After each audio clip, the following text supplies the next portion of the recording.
అన్న 10 రూపాయలే, 10 రూపాయల నా గోంగూర. అయ్యో 5 రూపాయల. ఈ రైతు బతుకు తెలుసా అనే? ఈ రైతు పత్తి పండించినా, మిర్చి పండించినా, శనక్కాయ పండించినా, ఏం పండించినా ఏం ఫలితం ఉంది ఆ రైతు కాడ? అరే రైతు బాధ తెలుసానే అన్నా? ఇది ఒకటి తెలుసా? రైతు బాధ తెలుసా? నేను ఒక పంట పండించిన రైతు పత్తి ఏ ఫలితం లేకుండా రైతునయ్యి పుట్టినాను, రైతునయ్యి పెరిగినాను, రాయినయ్యి నేను పుడితే రంది లేకుంటుందునయ్యా. పత్తి పంట నేను ఏతే మిత్తి కన్నా ఎల్లలే. ఏం బతుకు ఏం బతుకు ఈ రైతు బతుకు చూడరా, ఏం బతుకు ఏం బతుకు. అరే మిర్చి పంట నేను ఏతే ఖర్చులన్నా బూడలే. ఏం బతుకు ఏం బతుకు ఈ రైతు బతుకు, ఈ బతుకు నేను బతుకాను.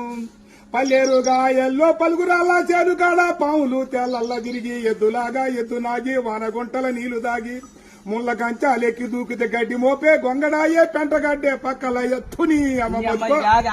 ఏం బతుకు ఏం బతుకన్నా ఈ రైతు బతుకు, ఏం బతుకు? అయ్యా 5 రూపాయలు కడుగుతాను.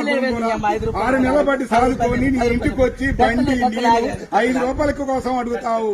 ఈ రైతు బతుకు ఎక్కడన్నా చూసుకోలేవా? అయ్యయ్యో.